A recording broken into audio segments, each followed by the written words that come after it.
بسم اللہ الرحمن الرحیم۔ اللہ قیامت کے دن پوچھے گا ہر اس چیز کے بارے میں جو ہم دنیا میں کرتے ہیں۔ قیامت کا وہ خوفناک منظر ہوگا، ہر انسان ڈرا اور سہما ہوگا۔ دوستو آئیے سنتے ہیں حضور محمد صلی اللہ علیہ وسلم کا ارشاد نقل کیا گیا ہے کہ قیامت کے دن آدمی ایسا ذلیل و ضعیف لایا جائے گا جیسے کہ بھیڑ کا بچہ ہوتا ہے، اور اللہ تعالیٰ کے سامنے کھڑا کیا جائے گا۔ ارشاد ہوگا کہ میں نے تجھے مال عطا کیا، نوکر چاکر دیے، تجھ پر نعمتیں برسائی، تو نے ان سب انعامات میں کیا کارگزاری کی؟ وہ شخص ڈر کر عرض کرے گا کہ میں نے خوب مال جمع کیا، اس کو اپنی کوشش سے بہت بڑھایا، اور جتنا شروع میں میرے پاس تھا اس سے بہت زیادہ کر کے چھوڑ آیا۔ آپ مجھے دنیا میں واپس کر دیں، میں وہ سب آپ کے راستے میں خرچ کر دوں۔ ارشاد ہوگا مجھے تو وہ بتا جو تو نے زندگی میں ذخیرے کے طور پر آخرت کے لیے آگے بھیجا ہو۔ وہ پھر اپنا پہلا کلام دہرائے گا کہ میرے پروردگار، میں نے ان کو خوب جمع کیا اور خوب بڑھایا، اور جتنا شروع میں تھا اس سے بہت زیادہ کر کے چھوڑ آیا۔ آپ مجھے دنیا میں واپس کر دیں، میں وہ سب لے کر حاضر ہوں، یعنی خوب صدقہ کروں تاکہ وہ سب یہاں میرے پاس آ جائے۔ چونکہ اس کے پاس کوئی ذخیرہ ایسا نہ نکلے گا جو اس نے اپنے لیے آگے بھیج دیا ہو، اس لیے اس کو جہنم میں پھینک دیا جائے گا۔ دوستو ہم لوگ تجارت میں، زراعت میں اور دوسرے ذرائع سے دولت کمانے میں جتنی محنت اور درد سری کر کے جمع کرتے ہیں، وہ سب اسی لیے ہوتا ہے کہ کچھ ذخیرہ اپنے پاس موجود رہے جو ضرورت کے وقت کام آئے۔ معلوم نہیں کس وقت کیا ضرورت پیش آ جائے۔ ایک اور حدیث میں حضور صلی اللہ علیہ وسلم کا ارشاد وارد ہے کہ آدمی کہتا ہے میرا مال، میرا مال، اس کے مال میں سے اس کے لیے صرف 3 چیزیں ہیں جو کھا کر ختم کر دیا، یا پہن کر پرانا کر دیا، یا اللہ کے یہاں اپنے حساب میں جمع کرا دیا۔ اس کے علاوہ جو کچھ ہے وہ اس کا مال نہیں ہے، لوگوں کے لیے چھوڑ جائے گا۔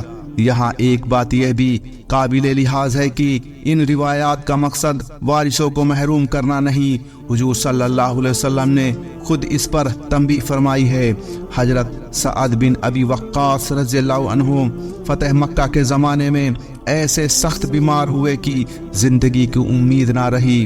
حضور صلی اللہ علیہ وسلم عیادت کے لیے تشریف لے گئے تو انہوں نے عرض کیا کہ حضور صلی اللہ علیہ وسلم، میرے پاس مال زیادہ ہے اور میری وارث صرف ایک بیٹی ہے، میرا دل چاہتا ہے کہ اپنے سارے مال کی وصیت کروں کہ اس وقت ان کی اولاد صرف ایک بیٹی ہی تھی اور اس کا خرچ اس کے خاوند کے ذمے۔ حضور صلی اللہ علیہ وسلم نے فرما دیا۔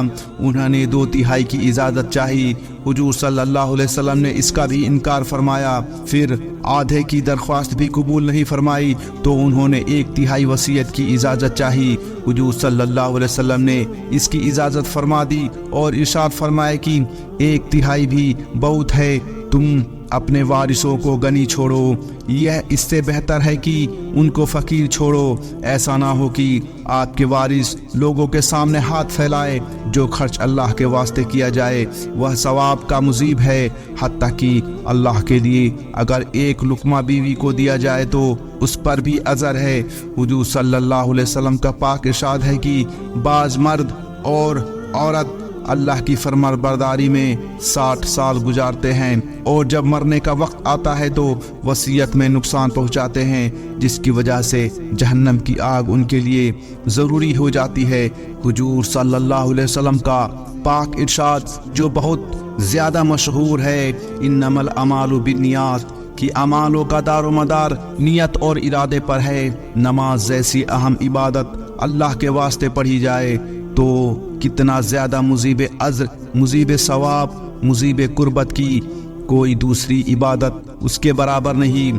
یہی چیز ریاکاری اور دکھاوے کے واسطے پڑھی جائے تو شرک اصغر اور وبال بن جائے۔ اس لیے خالص نیت اللہ ہی کی رضا اور اپنی ضرورت کام آنا ہونا چاہیے، جس کی بہترین صورت یہ ہے کہ اپنی زندگی میں، اپنی تندرستی میں، اس حالت میں جبکہ یہ بھی معلوم نہ ہو کہ میں پہلے مروں گا یا وارث پہلے مر جائے گا، اور کون وارث ہوگا کون نہ ہوگا، ایسا وقت میں خرچ کریں اور خوب خرچ کریں، جتنا زیادہ سے زیادہ صدقہ کر سکتے ہیں کریں، وصیت وقف کریں، اور جن خیر کے موقعوں میں زیادہ ثواب کی امید ہو ان کی فکر و جستجو میں رہیں۔ یہ نہیں کہ اپنے وقت میں تو بخل کریں اور جب مرنے لگے تو سخی بن جائیں۔ حضرت علی رضی اللہ عنہ کا ارشاد ہے کہ حق تعالی شانہ نے 2 غنی اور 2 فقیروں کو وفات دی۔ اس کے بعد ایک غنی سے مطالبہ فرمایا کہ اپنے واسطے آگے کیا بھیجا اور اپنے عیال کے واسطے کیا چھوڑ کر آیا۔ اس نے عرض کیا، یا اللہ، تو نے مجھے بھی پیدا کیا اور ان کو بھی تو نے ہی پیدا کیا، اور ہر شخص کی روزی کا تو نے ہی ذمہ لیا، اور تو نے قرآن پاک میں فرمایا کہ اس بنا پر میں نے اپنا مال آگے بھیج دیا، اور مجھے یہ بات محکم تھی کہ آپ ان کو روزی دیں گے ہی۔ ارشاد ہوگا، اچھا جاؤ، اگر تمہیں دنیا میں معلوم ہو جاتا کہ تمہارے لیے میرے پاس کیا کیا انعام اکرام ہے تو دنیا میں بہت خوش ہوتے، بہت کم رنجیدہ ہوتے۔ اس کے بعد دوسرے غنی سے مطالبہ ہوا کہ تو نے کیا اپنے لیے بھیجا اور کیا عیال کے لیے چھوڑا۔ اس نے عرض کیا، یا اللہ، میری اولاد تھی، مجھے ان کی تکلیف اور فخر کا ڈر ہوا۔ ارشاد ہوا کہ کیا میں نے ہی تجھ کو اور ان سب کو پیدا نہ کیا تھا؟ میں نے سب کی روزی کا ذمہ نہیں اٹھایا تھا؟ اس نے عرض کیا، یا اللہ، بے شک ایسا ہی تھا، لیکن مجھے ان کے فخر کا خوف ہی بہت ہوا۔ ارشاد ہوا کہ فخر تو ان کو پہنچا، کیا تو نے اس کو ان سے روک دیا؟ اچھا جا، اگر تجھے دنیا میں معلوم ہو جاتا کہ تیرے لیے میرے پاس کیا کیا عذاب ہے تو بہت کم ہنستا اور بہت زیادہ روتا۔ پھر ایک فقیر سے مطالبہ ہوا کہ تو نے کیا اپنے لیے جمع کیا اور کیا عیال کے لیے چھوڑا؟ اس نے عرض کیا، یا اللہ، آپ نے مجھے صحیح سالم تندرست پیدا کیا اور گواہی بخشی، اپنے پاک نام مجھے سکھائے، اپنے سے دعا کرنا سکھایا۔ اگر آپ مجھے مال دے دیتے تو مجھے یہ اندیشہ تھا کہ میں اس میں مشغول ہو جاتا۔ میں اپنی اس حالت پر جو بھی تھی بہت راضی ہوں۔ ارشاد ہوا کہ اچھا جاؤ، میں تم سے راضی ہوں۔ اگر تمہیں دنیا میں معلوم ہو جاتا کہ تمہارے لیے میرے پاس کیا ہے تو بہت زیادہ ہنستے اور بہت کم روتے۔ پھر دوسرے فقیر سے مطالبہ ہوا کہ تو نے اپنے لیے کیا بھیجا، عیال کے لیے کیا چھوڑا؟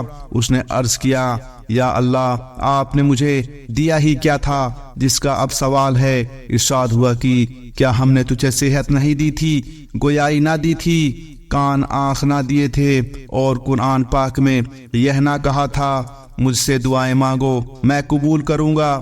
اس نے عرض کیا، یا اللہ، یہ تو بے شک صحیح ہے، مگر مجھ سے بھول ہوئی۔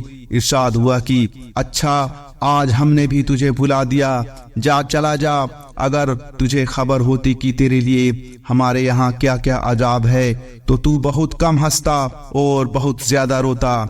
اللہ تعالیٰ سے دعا ہے کہ ہمیں بھی دنیا اور آخرت میں کامیاب کرے، آمین۔ دوستو، آپ کو یہ ویڈیو کیسی لگی کمنٹ میں بتائیں اور چینل کو سبسکرائب کریں۔ شکریہ۔ السلام علیکم ورحمۃ اللہ وبرکاتہ۔